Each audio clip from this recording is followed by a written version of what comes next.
اعوذ باللہ من الشیطان الرجیم بسم اللہ الرحمن الرحیم الحمد للہ رب العالمین ثم الصلاة والسلام علی سیدنا و مولانا ابی القاسم محمد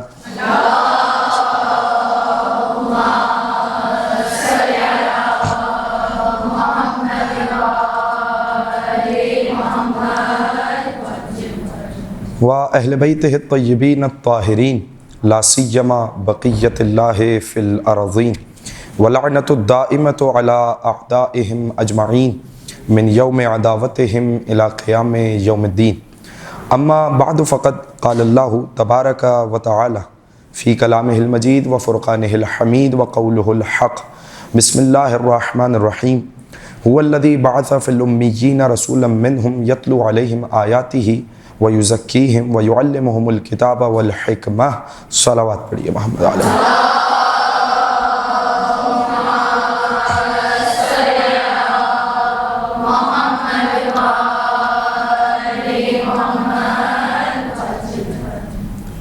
ایام عزائے سید الشہداء کی آمد ہے اور انشاءاللہ بتوفیق الہی بتعید چہاردہ معصومین علیہم الصلوۃ والسلام دنیا کے ہر گوشے اور خصوصاً مملکت پاکستان اور ہمارے خاص طور پر ہمارے شہر کراچی میں عزاداری کا ایک تسلسل ہے، ایک سلسلہ ہے جو انشاءاللہ جاری و ساری ہوگا۔ تو آپ لوگ مصروف عزا ہوں گے اور بہت سے طالبات یہاں پر بہت سی ذاکرات ماشاءاللہ مصروف رہتے ہیں عزائے سید الشہداء میں، اور آج کی یہ نشست اسی حوالے سے میں نے سورہ جمعہ کی معروف آیت کی تلاوت کا شرف حاصل کیا، اور ظاہر ہے کہ اس تربیتی نشست میں ہم سب سیکھنے کے لیے جمع ہوئے ہیں، اور سیکھنے سے زیادہ تذکراً، کیونکہ بہت سی باتیں نظروں سے گزری ہوئی ہوتی ہیں، بہت سی حدیثیں نظروں سے گزری ہوئی ہوتی ہیں، لیکن تذکر ضروری ہے، بار بار دہرانا ضروری ہے تاکہ وہ غبار نسیاں میں ملفوف نہ ہو جائے۔ اسی خاطر میں نے سورہ جمعہ کی آیت کی تلاوت کا شرف حاصل کیا، جو اس فریضہ الہی کی ادائیگی کا سلیقہ سکھانے کے لیے سب سے بہترین آیت ہے۔ کیوں؟ اس حوالے سے کہ یاد رکھیے کہ خطیب کسی بھی سماج، کسی بھی معاشرے، کسی بھی نظریے، کسی بھی تحریک، کسی بھی وطن کی کوئی بھی نظریاتی تحریک ہو تو اس کا ایک آئینہ دار ہوتا ہے۔ اگر آئینہ غبار آلود ہو جائے تو آئینے سے عکس واضح نہیں ہو سکتا، تو ہمیں چاہیے کہ آئینہ شفاف رہے، صاف رہے، اور اس آئینے سے، کیونکہ اب ظاہر ہے کہ خطابت ایک وسیع مفہوم رکھتی ہے، ضروری نہیں کہ صرف مذہبی خطابت ہو، سیاسی خطابت ہے، سماجی خطابت ہے، کسی بھی تحریک کی خطابت ہے، لیکن بالاخص ہمارا موضوع گفتگو مجالس کی خطابت، یعنی وہ خطابت جس میں ہم سید الشہداء اور ان کے گھرانے کی قربانیوں کا ذکر کریں۔ تو اب خطیب کو ایسا آئینہ بننا چاہیے کہ جس سے علوم حضرات محمد و اہل بیت محمد علیہ الصلوۃ والسلام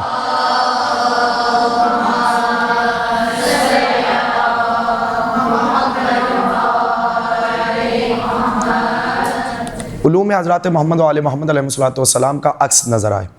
اور ظاہر ہے کہ میں آگے جا کے جو اپنی اس نشست کی بنیادیں استوار کرنے لگا ہوں اس ذکر کی، وہ اسی آیت پر مبنی ہے، اور اس آیت کو معروف روایت کے ساتھ منسلک کروں گا تو بہت سارے نتیجے واضح ہو جائیں گے۔ ارشاد رب العزت ہوا هو الذی بعث فی الامیین رسولا منہم یتلو علیہم آیاتہ ویزکیہم ویعلمہم الکتاب والحکمہ وان کانوا من قبل لفی ضلال مبین۔ پروردگار اپنا تعارف کرا رہا ہے، اور ظاہر ہے کہ ہماری نظر میں اس وقت جو مراد ہے وہ مبلغین، وہ ذاکرات، وہ ذاکرین ہیں، تاکہ یہ پیغام نشر کیا جا سکے۔ تو ان کی صفات کیا ہیں؟ اس آیت کی روشنی میں دیکھیے کہ پروردگار عالم حضور کے مقصد بعثت کو واضح کر رہا ہے۔ هو الذی، وہ اللہ وہ ہے، بعث فی الامیین رسولا منہم، جس نے امیین میں سے ایک رسول کو مبعوث کیا۔ اب یہاں ماشاءاللہ دین سے شغف رکھنے والے، مطالعہ کرنے والے تشریف رکھتے ہیں تو اس بات کو بہتر جانیں گے۔ لفظ بعث اور ہے، لفظ ارسال اور ہے۔ متعدد مقامات پہ قرآن میں کہیں اللہ نے لفظ بعث کا ذکر کیا، بعثا، بے عین سے، اور کہیں اللہ نے هو الذی ارسل رسولہ بالہدی ودین الحق لیظہرہ علی الدین کلہ ولو کرہ المشرکون، کہیں لفظ ارسال کا ذکر کیا۔ اب یہ قرآن کریم کی بلاغت ہے کہ وہ جہاں جس لفظ کو رکھ دیتا ہے وہاں کسی خاصیت کے سبب سے رکھتا ہے۔ اب اللہ نے جب مقصد بعثت رسالت آگے بیان کرنا ہے تو لفظ بعث رکھا۔ اب بعث کسے کہتے ہیں؟ اگر بعث سمجھ میں آ جائے تو سمجھ میں آ جائے گا کہ ایک کام کیا ہے، کہ یہ فریضہ الہی کس طریقے سے ادا کیا جائے گا۔ بعث کسے کہتے ہیں؟ بعث اگر آپ لغت میں مراجعہ کریں تو الاحیاء بعد الموت، موت کے بعد زندہ کرنے کا نام بعث ہے۔ الاحیاء بعد الموت، مرنے کے بعد۔ اچھا کیسے یہی لفظ استعمال ہوا؟ سورہ حج کی غالباً آیت ہے، ان اللہ یبعث من فی القبور، قیامت کے ناموں میں سے ایک نام یوم مبعوث بھی ہے۔ ان اللہ یبعث من فی القبور کیا مطلب؟ بے شک قیامت آ کے رہے گی، اور قیامت کا نام اس آیت میں ساعت بیان کیا گیا۔ وَأَنَّ اللَّهَ يَبْعَثُ مَنْ فِي الْقُبُورِ، اور اللہ اٹھائے گا انہیں، من جو قبور میں ہوں گے۔ تو یہ قبور میں موجود ہیں، وہ زندہ ہیں کہ مردہ؟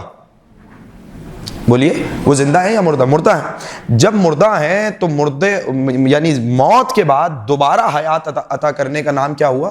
بعث۔ اسی لیے اللہ نے یہاں لفظ کیا رکھا؟ بعث، یبعث من فی القبور، یبعث۔ اب اس لفظ پہ توجہ فرمانی۔ اسی طرح ہم نے کیا کہا؟ والذی بعث فی الامیین، وہ اللہ وہ ہے جس نے امیین میں ایک رسول کو مبعوث کیا۔ آپ اس آیت کے ذیل میں تقاریر سنتے بھی رہتے ہیں، پڑھتے بھی رہتے ہیں۔ میں کسی خاص نقطے کی طرف اشارہ کرنا چاہ رہا ہوں، یعنی اب جو لغوی معنی ہے وہ اس آیت میں کس طریقے سے آئے، جبکہ یہ معنی اس لفظ ارسال میں نہیں ہے۔ والذی ارسل رسولہ بالہدی، وہ اللہ وہ ہے جس نے اپنے رسول کو بھیجا۔ بھائی بھیجنے میں بھی وہ معنی تو آ رہا ہے، بعث میں جو معنی ہے وہی ارسلہ میں معنی ہے، تو فرق کیا ہوا؟ فرق ایک بات کا ہے، لفظ ارسال میں دوسری حیات کا ذکر نہیں ہے، یعنی مردہ ہونے کے بعد حیات کا ذکر نہیں ہو رہا، صرف بھیجنے کا ذکر ہو رہا ہے۔ وہ اللہ وہ ہے جس نے اپنے رسول کو ہدایت کے ساتھ بھیجا۔ لیکن بعث میں ایک چیز کا ذکر ہو رہا ہے، اور وہ کیا ہے؟ مرنے کے بعد، موت کے بعد دوبارہ زندہ ہونا۔ تو اب کس طریقے سے آئے؟ اب جملہ سنیے، دیکھیے، وہ معاشرہ، وہ سماج جو اخلاقی طور پر مردہ ہو چکا تھا، جو روحانی طور پہ مر چکا تھا، جو اقدار کی حیثیت سے مردہ تصور کیا جا رہا تھا، جہاں انسانیت کی پامالی ہو چکی تھی، جہاں انسانیت مردہ ہو چکی تھی، ضمیر مردہ ہو چکے تھے، افکار مردہ ہو چکے تھے، اخلاق مردہ ہو چکے تھے، روحانی طور پر مردہ ہو چکا تھا، اور سب سے بڑی بات یہ ہے کہ جہاں دین مردہ تصور کیا جا رہا تھا، تو اللہ نے وہاں اپنے سب سے بڑے رسول کو اس لیے بھیجا کہ جو سماج مردہ ہو چکا تھا، کہ اللہ کا نبی اس سماج کو دوبارہ زندہ کرے۔ تو اب جملہ سمجھیے، هو الذی بعث فی الامیین رسولا منہم، اللہ نے اس سماج کو، اس معاشرے کو، اس انسانیت جو مردہ ہو چکی ہے، جہاں جہالت کا رواج ہے، جہاں بیٹیوں کو زندہ درگور کیا جا رہا، جہاں معمولی سی بات پر صدیوں تک قتل و غارت گری کا بازار گرم کیا جاتا ہے، اس مقام پہ اللہ نے استعمال کیا هو الذی بعث۔ اب رسول کا کام کیا ہے؟ مردہ دین کو زندہ کرنا، مردہ شریعت کو زندہ کرنا۔ رسول کا کام کیا ہے؟ مردہ سماج کو زندہ کرنا، اخلاقی اقدار کو زندہ کرنا، انسانیت کو زندہ کرنا۔ اب یہ تمام امور کس کی ذمہ داری ہے؟ رسول اکرم صلی اللہ علیہ وآلہ وسلم۔ اللہ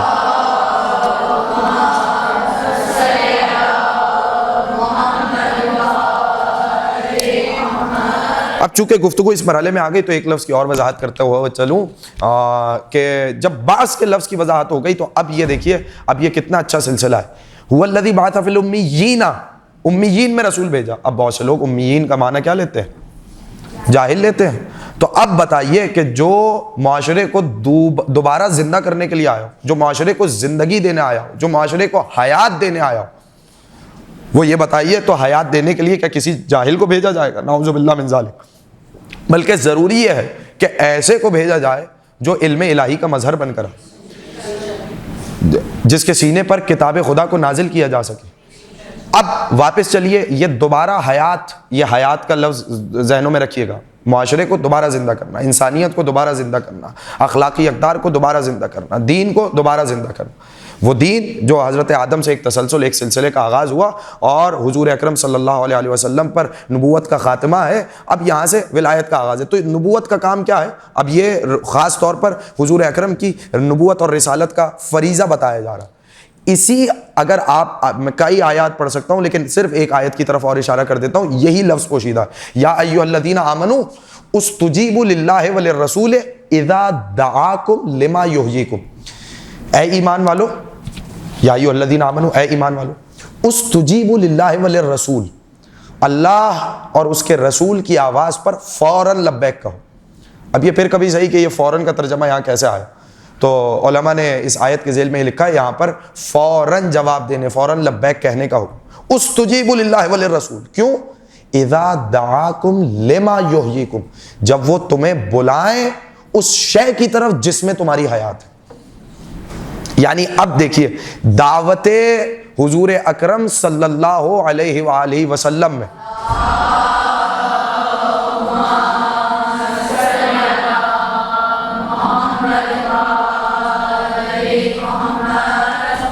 اب حضور جس شے کی بھی دعوت دیں گے اس میں ہماری حیات ہے۔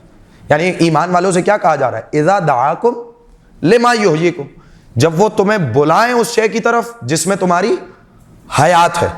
دیکھیں فریضہ رسالت سے ہی ہم پہنچیں گے خطبہ کی ذمہ داری تک، تو اسی لیے ان باتوں کو محفوظ کیجیے گا۔ یعنی حضور جس شے کی طرف بھی بلائیں گے اس میں ہماری حیات ہے۔ اب رسول کس کی طرف بلائیں گے؟ توحید کی طرف بلائیں تو ہماری حیات، رسالت کا درس دیں تو ہماری ہدایت، ہماری حیات، صراط مستقیم دکھائیں تو ہماری حیات، فضیلت کعبہ بتائیں تو ہماری حیات، فضیلت قرآن سمجھائیں تو ہماری حیات، حق و باطل کا فرق سمجھائیں تو ہماری حیات، نور و ظلمت کی تفریق کرائیں تو ہماری حیات۔ یعنی توحید سے لے کر امامت تک، امامت سے لے کر ولایت تک، ولایت سے لے کے قیامت تک جو اشیاء بھی رسول ہمیں پہنچائیں گے اس میں ہماری حیات ہے، چاہے پہلا پیغام دعوت ذوالعشیرہ کا ہو، چاہے آخری پیغام غدیر کا ہو۔ ان دونوں اوقات میں دعوت ذوالعشیرہ سے لے کر دعوت غدیر تک، عشیر سے لے کے غدیر تک جو بھی پہنچایا جائے گا اس میں صرف اس زمانے کے لوگوں کی حیات نہیں، قیامت تک آنے والے افراد کی حیات۔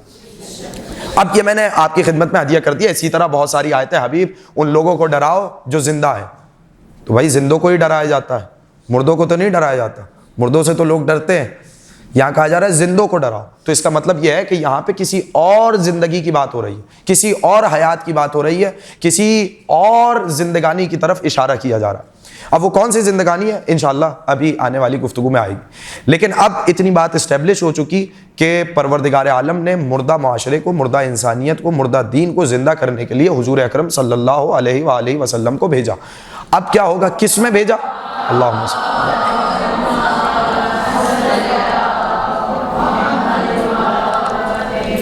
اب مینیفیسٹو کیا ہے؟ کیا کریں گے حضور آ کر؟ زندہ کیسے کریں گے؟ بھائی زندگی دیں گے تو زندہ کرنے کا معیار کیا ہے؟ کیسے زندہ کریں؟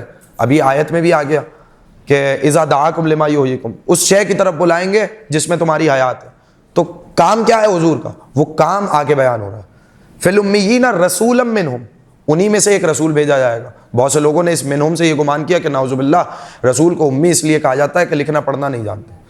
ایک جواب دیتا ہوا آگے بڑھ جاؤں، بہت سارے جوابات ہیں اور تفصیل کا متقاضی ہے، لیکن چونکہ موضوع میں آ رہا ہے تو اس لیے صرف ایک طرف، اسی لیے روایت، اس آیت کو سمجھے روایت کے ذریعے سے۔ ائمہ طاہرین علیہ الصلوۃ والسلام نے امی کا مطلب کیا بتایا؟ پاکستان سے نکلا ہے پاکستانی۔ پاکستانی کسے کہتے ہیں؟ جو پاکستان میں رہے، جو منسوب ہو پاکستان کی طرف۔ جو مکے سے منسوب ہو اسے کیا کہیں گے؟ مکی کہیں گے۔ جو مدینے سے منسوب ہو اسے مدنی کہیں گے۔ جو نجف سے منسوب ہو اسے نجفی کہیں گے۔ تو یہ نسبت اگر سمجھ میں آ رہی ہو تو امام نے بتایا، معنی الاخبار میں دیکھیے شیخ صدوق علیہ الرحمہ نے اور دیگر مقامات پہ یہ روایت موجود ہے کہ امام نے فرمایا مکے کا نام ہے ام القریٰ، تو جو منسوب ہو جائے ام القریٰ کی طرف اسے کہتے ہیں امی۔ جیسے پاکستان سے جو منسوب ہو جائے، جو پاکستان کا شہری ہو اسے کیا کہیں گے؟ پاکستانی۔ ایسی جو ام القریٰ یعنی مکے میں رہے اسے کیا کہیں گے؟ امی۔ تو اب ام القریٰ کیوں کہا جاتا ہے؟ قریٰ جمع ہے قریے کی، قریہ کی جمع کیا بنی؟ قریٰ۔ ام القریٰ کا مطلب کیا ہوا؟ قریوں کی ماں. کیوں کہا گیا قریوں کی ماں؟ بعض روایات یہ بتاتی ہیں کہ زمین بچھنے کا آغاز یوم دعو الارض آپ لوگوں کے ذہنوں میں اگر ہو تو ابھی پچھلے ہی ماہ یوم دعو الارض 25 ذی القعدہ کو آتا ہے. زمین بچھنے کا آغاز مکے سے ہوا. ایک وجہ یہ ہے ام القریٰ کی کہ زمین بچھنے کا آغاز مکے سے ہوا. تو جس سے کسی شے کا آغاز ہو اسے کہا جاتا ہے. جس سے کسی شے کا آغاز ہو اسے کیا کہتے ہیں؟ جیسے نسل رسالت کا آغاز شہزادی کونین سے ہوا، اسی لیے انہیں ام ابیہا بھی کہا جاتا. ایک صلوات ذرا پڑھیے محمد آل محمد.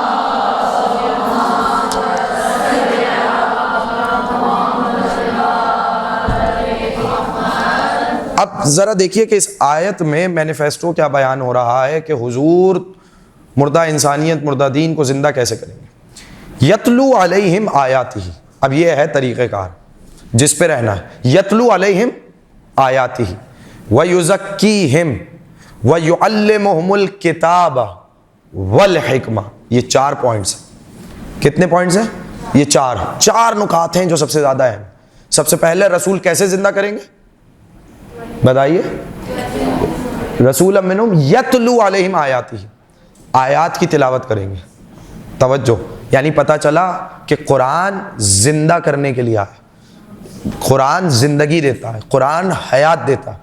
اگرچہ ہم نے اب تک صرف سانسوں کی ڈوروں سے ہی حیات کو سمجھا ہوا، وگرنہ اصل میں حیات جب پروردگار عالم نے آپ کو بھیجا ہے تو کسی نہ کسی مقصد کے لیے بھیجا. جب تک اس مقصد کی تکمیل نہ ہو حیات کا مفہوم اصلی سمجھ میں نہیں آ سکتا. تو حیات صرف سانس کی ڈوروں سے نہیں جڑی ہوئی بلکہ اس مقصد سے جڑی ہوئی ہے جس کے لیے پروردگار عالم نے ہمیں خلق کیا. تو اس کے لیے پہلی چیز کیا بیان ہوئی؟ تلاوت آیات. اچھا، یتلو علیہم آیاتہ. اگلا وَيُزَكِّيهِمْ، تزکیہ نفس. حضور کیسے زندہ کریں گے؟ ان کے نفوس کا تزکیہ کریں گے. اچھا، اگلا جملہ دیکھیے، وَيُعَلِّمُهُمُ الْكِتَابَ.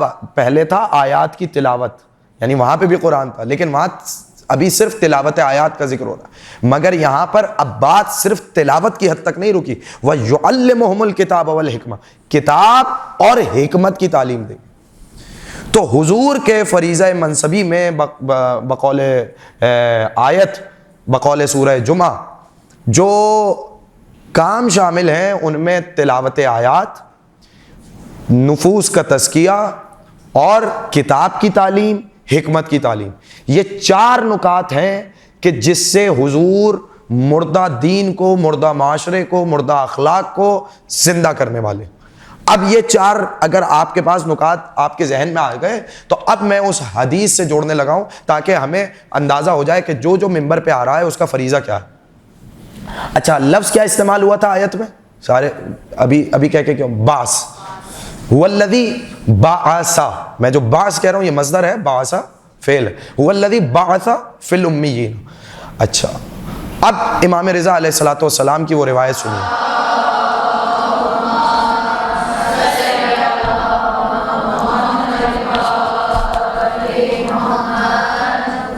یہ روایت آپ سنتے رہتے ہیں لیکن کبھی اس آیت سے جوڑیے تو دیکھیے کہ کیسے معنی اس روایت سے نکل کے آ رہے ہیں. اچھا، روایت بھی معمولی نہیں ہے، آپ نے کئی مرتبہ سنی ہوگی. عبد السلام ابن صالح حروی سے روایت ہے، کہنے لگے کہ قال سمعت الامام ابا الحسن علی ابن موسیٰ الرضا علیہ الصلوۃ والسلام، کہ میں نے اپنے امام ابو الحسن کس کی کنیت ہے؟ امام رضا علیہ الصلوۃ والسلام کی بھی کنیت. تو ابو الحسن امام علی رضا علیہ الصلوۃ والسلام کو یہ کہتے سنا، یقول احیو امرنا. کیا حکم دے رہے ہیں امام؟ احیو امرنا، ہمارے امر کو زندہ کرو. پھر زندگی کا معنی آیا یا نہیں آیا؟ توجہ چاہ رہا ہوں. پھر زندگی کا معنی آیا یا نہیں؟ احیو امرنا، ہمارے امر کو زندہ کرو. اچھا بھائی، یہ امر کیسے زندہ ہوگا؟ اب امام اس کا طریقہ بتا رہے ہیں. پھر پہلے تو دعا دے رہے ہیں، رحم اللہ من احیا امرنا، خدا اس پر رحمت نازل کرے جو ہمارے امر کو زندہ کرتا. یعنی میں جملہ کہہ رہا ہوں، مجالس سے خطابت وہ فریضہ ہے کہ اگر قربتاً الی اللہ انجام دیا جائے اگر سیدہ کونین کی خوشنودی کے لیے یہ فریضہ انجام دیا جائے، براہ راست امام کی دعاؤں میں شامل ہو جاتے ہیں۔ یعنی اس سے بڑی انسان کی معراج کیا ہوگی؟ میرے حق میں ذاتی طور پہ کہوں، مجھے اس سے بڑی معراج اور کیا چاہیے کہ امام ہشتوں میں امام علی رضا، اور وہ ہمیں براہ راست دعا دیتے ہوئے کہیں رحم اللہ من احیا امرنا، خدا اس پر رحمت نازل کرے، یعنی رحمت للعالمین کا جانشین رحمت کی دعا رحمان و رحیم سے مانگے۔ تو یہ کہ مجھے نہیں لگتا کہ اس سے زیادہ کوئی باعث فضیلت شے ہو سکتی ہے۔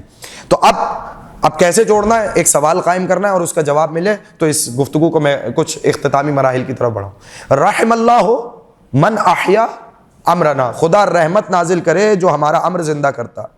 اب راوی کا سوال ہے اور ہمارے جو فریضہ منصبی کے حوالے سے جو ہماری گفتگو کا آغاز ہوا اس کا جواب ہمیں ملنے لگا، پھر اس کو قرآن کی آیت سے جوڑیں گے۔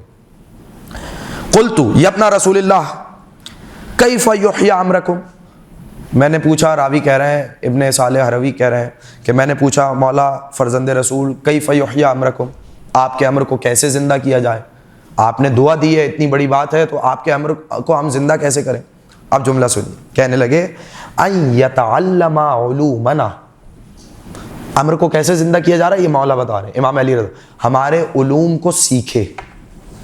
ان یتعلم یعنی ایسے نہیں کہا کہ سیکھے بغیر سکھائے، نہیں، امام پہلے ہی منزل پہ کس طرف اشارہ کر رہے ہیں؟ ان یتعلم علومنا، ہمارے علوم کو سیکھے، وَيُعَلِّمَهَا النَّاسِ، اور لوگوں کو ہمارے علوم سکھائے۔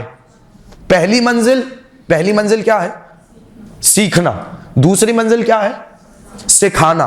پھر امام نے عجیب جملہ کہا، اور یہ جملہ اس روایت کی معراج، فَإِنَّ النَّاسَ لَوْ عَلِمُوا مَحَاسِنَ كَلَامِنَا لَاتَّبَعُونَا، اگر لوگوں کو، یعنی الناس یعنی اگر مخلوق خدا کو، تمام مخلوق، یعنی اس میں کوئی فرق نہیں ہے کہ مشرق کی ہو کہ مغرب کی، کس نظریے کی حامل ہو، کس افکار کی حامل ہو، جدت پسند ہو یا قدامت پسند ہو، ترقی یافتہ ہو، مہذب ہو، غیر مہذب ہو، کوئی فرق نہیں۔ امام نے کیا جملہ استعمال کیا؟ فَإِنَّ النَّاسَ، ناس الف لام لگاؤ، یعنی کیا مطلب؟ اگر تمام مخلوق خدا کو، یعنی مخلوق خدا کو، لو علموا محاسن کلامنا، اگر تمام مخلوق خدا ہمارے کلام کے حسن سے، محاسن سے واقف ہو جائے، جان لے، اس کو پہچان لے، لتبعونا، تو وہ ہماری اتباع کرنے لگ جائے گی۔ یعنی علوم آل محمد میں وہ جاذبیت ہے کہ اگر یہ علوم پہنچ جائیں افراد عالم تک تو پیروی آل محمد کرنے لگ جائیں گے اگر سلیم العقل ہوں گے۔ تو اب یہ جو علوم پہنچانے کا جو میڈیم ہے، اسی کو خطابت کہا جاتا ہے۔ یہ جو علوم پہنچانے کا میڈیم ہے، ظاہر مدرسہ ہے، حوزہ ہے، تعلیم ہے، پورا ایک درسی و تدریسی نظام الگ، لیکن عوام الناس تک مدرسے میں تو کون سے افراد آتے ہیں؟ جو خواص، جو سیکھنے کے خواہش مند ہوتے ہیں، جو کسی مرتبے پر جانے کی خواہش رکھتے ہیں، جو عالم بننا چاہتے ہیں، جو حوزے میں جانا چاہتے ہیں۔ لیکن عوام الناس تک علوم اہل بیت پہنچانے کا سب سے بڑا میڈیم کون سا ہے؟ بتائیے کون سا ہے؟ ممبر، خطابت؟ اچھا، اس سے بڑا میڈیم کوئی ہے؟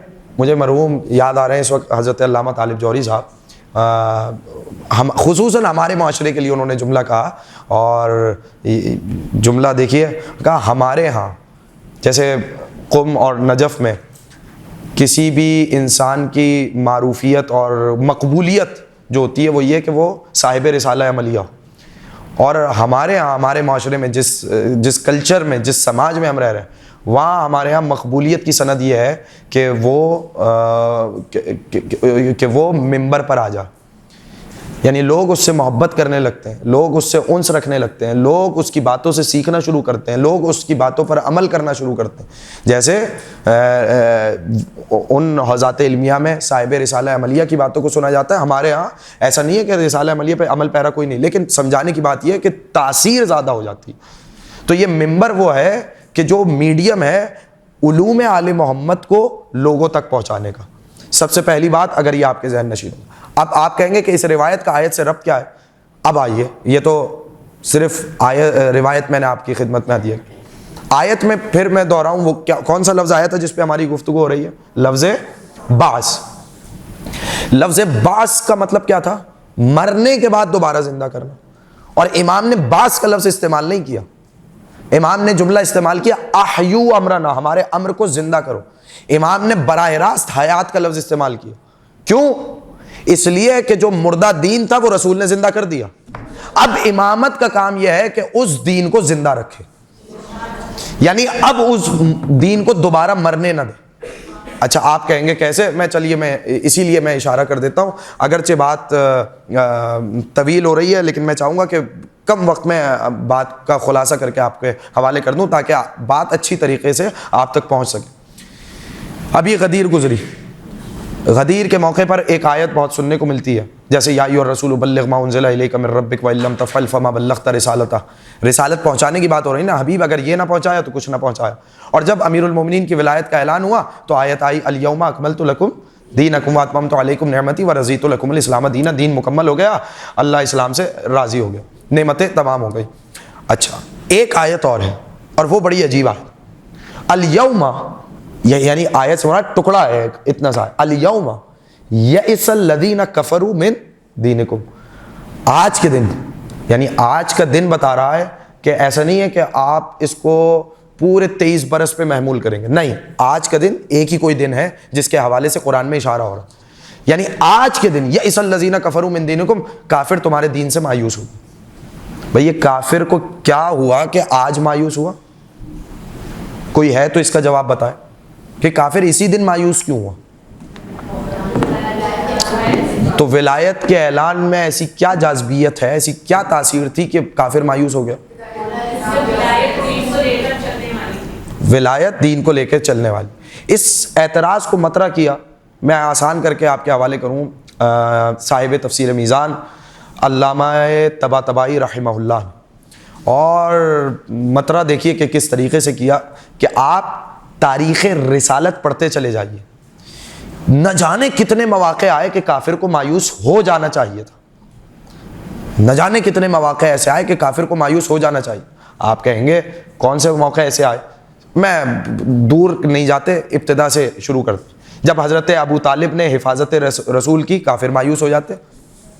توجہ, جب نبی کے پاس آئے اور کہا کہ جی اس دین کی تبلیغ چھوڑ دیجئے, اور حضور نے کہا تم میرے ایک ہاتھ پہ سورج رکھ دو دوسرے ہاتھ پہ چاند رکھ دو, مایوس ہو جاتے. اچھا آگے بڑھیے. سب نے پلان بنایا, منصوبہ بنایا کہ رسول کو قتل کر دیا جائے. شب ہجرت بستر رسالت پر علی سوئے, اللہ کی مرضیاں خریدی اور رسول ہجرت کر کے مکے سے مدینے کی طرف آئے. کافر مایوس ہو جاتے. مدینے میں آئے, ابھی بھی مایوس نہیں ہو رہے, پھر آمادہ ہو رہے ہیں. جنگ بدر ہوئی, کہاں 313 اور کہاں ہزاروں کفار, اور اللہ نے امیر المومنین کی تلوار کی بدولت اسلام کو فتح عطا کی, رسول کے مقصد کو باقی رکھا. تو اب کافر مایوس ہو جاتے, اتنے بڑے بڑے لوگ مارے گئے, اتنے بڑے بڑے پہلوان مارے گئے. نہیں, اس کے بعد آگے بڑھیے. جنگ احد آئی, یہاں تک کہ رسول زخمی ہوئے, دندان مبارک شہید ہوئے. شیطان کی آواز بھی آئی کہ آج اللہ کے رسول مارے گئے, اور امیر المومنین چاروں جانب سے دیوانہ وار حضور اکرم کے گرد پھرتے جا رہے ہیں اور حفاظت کرتے جا رہے ہیں. ذوالفقار بھی نازل ہو گئی. علی کی حفاظت کی بدولت کوئی گھر ایسا نہیں تھا مکے کا کہ جہاں پہ کوئی لاشا نہ پہنچاؤ. جنگ بدر اور جنگ احد کے مارے ہوئے پھر جمع ہو گئے. خیبر کا مرحلہ آ گیا, خندق کا مرحلہ آ گیا. یہودیوں کو امیر المومنین در خیبر 2 انگلیوں سے اکھاڑ دیا, مرحب و حارث و انتر کو پچھاڑا. آپ آگے بڑھیے. جنگ حنین آئی, جنگ خندق میں کل کفر, یعنی کل کفر وہ تھا کہ جس کی بہادری پہ پورے عرب کو ناز تھا کہ اس سے بڑا پہلوان کوئی نہیں. اور اب رسول کہہ رہے ہیں کہ آج کل کفر کے مقابلے میں کل ایمان جا رہا. وہاں پہ بھی دیکھیے کہ امیر المومنین نے جب کل کفر کو مار دیا تھا, یعنی یہ سمجھے کہ کفر کا نمائندہ آیا تھا. اب یہ رسول کی یہ کوئی معمولی بات نہیں ہے, آپ اس کو اگر اس بات میں دقت کریے, غور کریے, کفر کا نمائندہ آ رہا ہے اور یہاں سے ایمان کل آ رہا ہے. تو کفر کے نمائندے کو جب قتل کر دیا گیا, کل کفر کو جب مارا گیا, تو کیا حق نہیں بنتا تھا کہ مایوس ہو جائیں؟ آپ بتائیے. یہاں تو غدیر میں نہ کوئی تلوار چلی نہ کچھ ہوا. حق سر میرا یہ خیال ہے, ناقص رائے ہے کہ 18 ذیلحج کو جب مولا علی کی ولایت کا اعلان ہوا تو اس لیے کفر کو صدمہ زیادہ ہوا کہ انا نحن نزلنا الذکر و انا لہ لحافظون. قرآن کو, اسلام کو, دین کو اصل شکل میں تا